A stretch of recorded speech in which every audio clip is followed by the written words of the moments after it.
Salut les amis, c'est Jojo, j'espère que vous allez bien. On se retrouve aujourd'hui en partenariat avec Orange au CES, le plus gros salon high-tech du monde.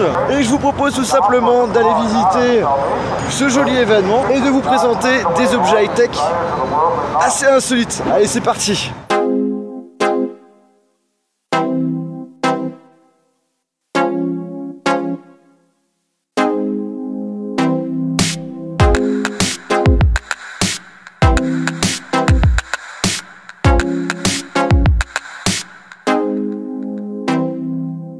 Les amis, on est dans le fameux stand Xiaomi, une marque qui se fait connaître de plus en plus tout simplement par rapport au rapport qualité-prix qui est juste génial.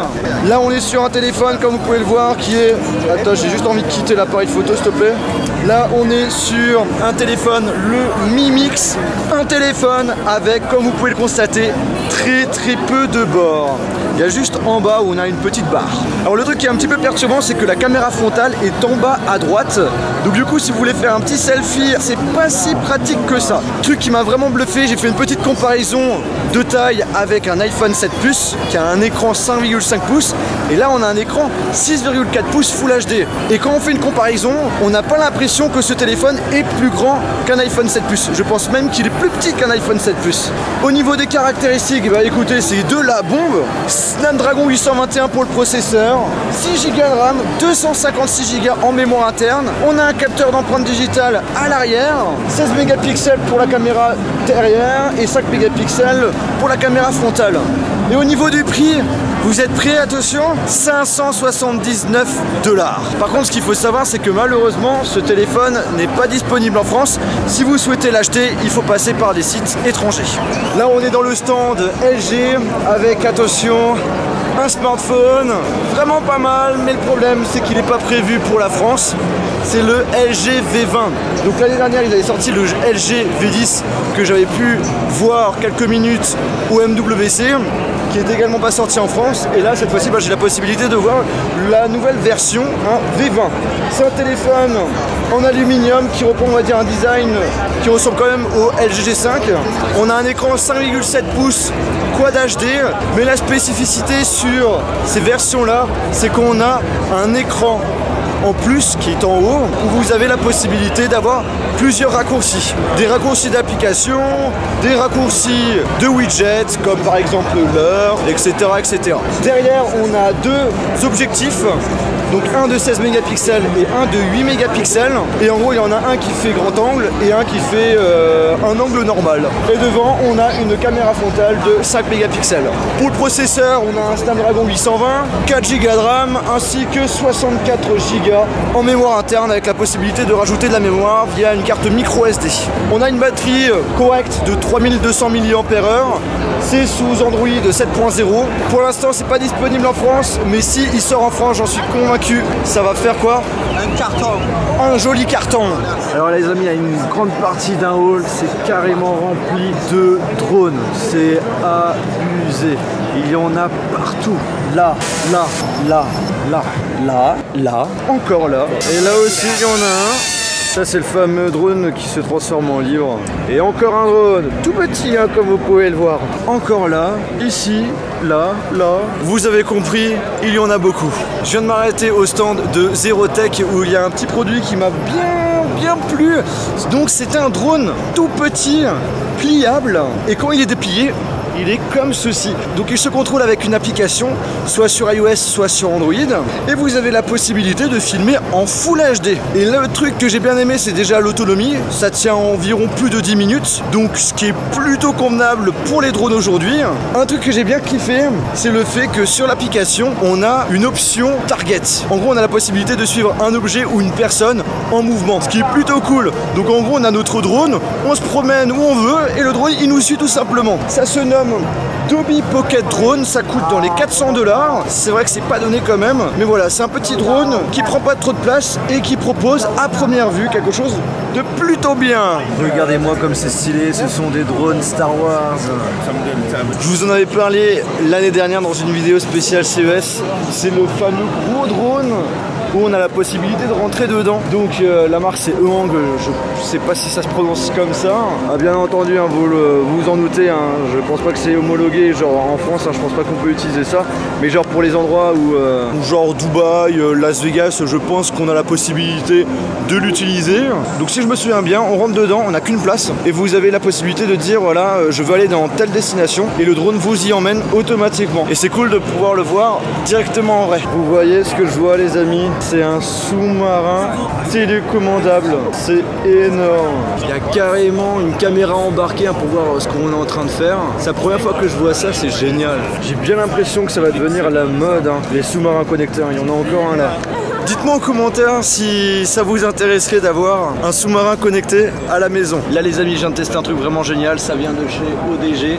Ce sont des lunettes qui utilisent, on va dire, en quelque sorte quand même la réalité virtuelle, mais également aussi de la réalité augmentée.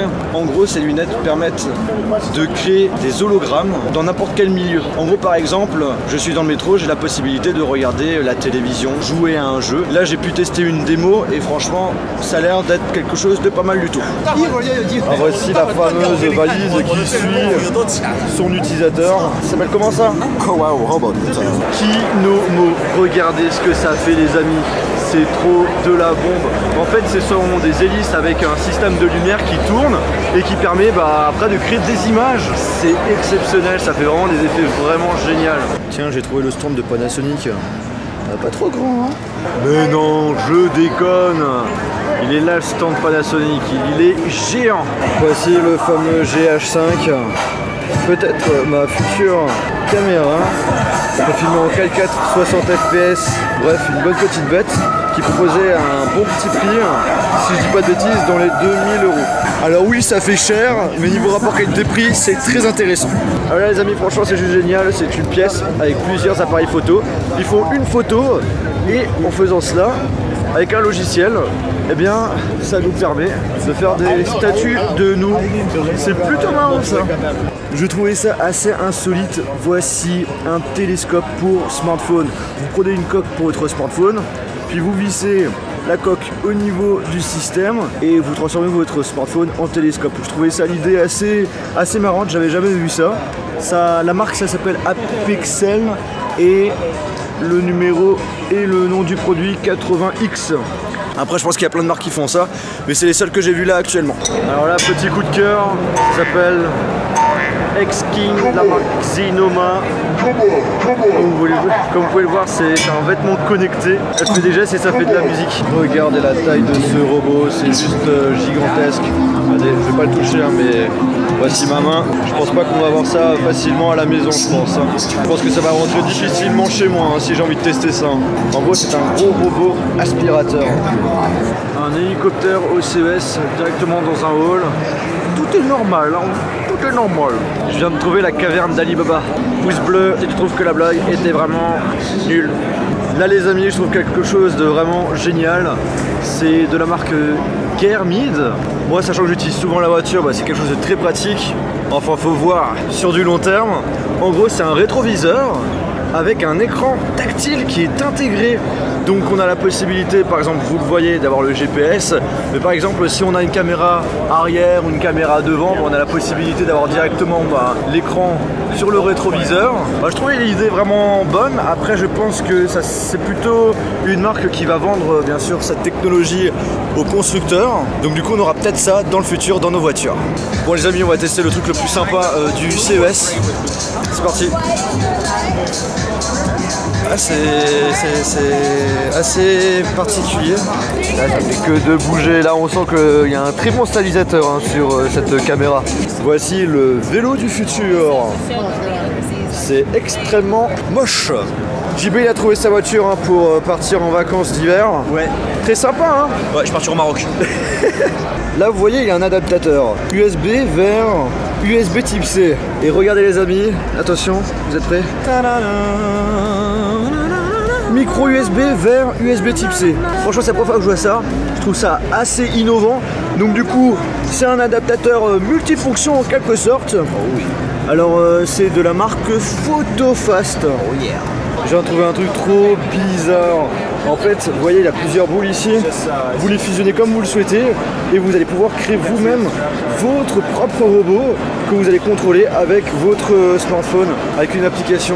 Et ça se nomme Cell Robot. Chelou, mais intéressant. Là, les amis, petit robot qui, avec une caméra frontale, arrive à connaître votre âge, votre sexe et si vous êtes quelqu'un de bien. Et selon le robot, j'ai 30 ans, 31 maintenant. Je suis un homme, ça c'est cool. Et je suis quelqu'un de moyennement intéressant à première vue. Et si j'enlève les lunettes, ça donne quoi? Ah voilà, j'ai 26 ans et je suis quelqu'un de super gentil. Est-ce que je fais vraiment 36 ans? Je fais 45 même. Vas-y, à toi maintenant, à toi, vas-y. Ça nécessite un truc. Ouais, moi je fais 15 ans. Oh stylé, regardez-moi ça. Il y a un système de vidéoprojection à l'intérieur qui permet d'avoir cet effet vidéo tout rond qui s'appelle Global Imagination. Alors là les amis, derrière moi, un stand juste magnifique KDX. C'est tout simplement, attention, une télévision 3D sans lunettes. Alors là vous ne le voyez pas, c'est tout à fait normal, mais moi je le vois. Le 3D marche parfaitement. Ils utilisent tout simplement une technologie qui est la suivante. Là vous voyez, hein, il y a deux caméras et en fait elles sont incorporées je ne sais où sur cette télévision. Et grâce à ces caméras là, elles vont pouvoir détecter justement où sont vos yeux et ainsi vous projeter des images 3D. Et c'est vraiment bluffant, hein. C'est incroyable, c'est incroyable. Au niveau du prix, c'est à partir de 2500 $. Bien sûr, il y a différentes tailles. Je pense que celle-ci coûte plus cher que 2500 $. Et malheureusement, ça ne sera pas disponible en France. Bon, et bien les amis, cette vidéo qui est la dernière OCES est terminée. J'espère vraiment que ça vous a plu. Si c'est le cas, n'oubliez pas de lâcher un gros pouce bleu. N'hésitez pas à me dire en commentaire, comme d'habitude, le truc qui vous a le plus plu. Je remercie encore Orange qui m'a permis de venir ici. Et sur ce, on se retrouve dans une prochaine vidéo. Salut!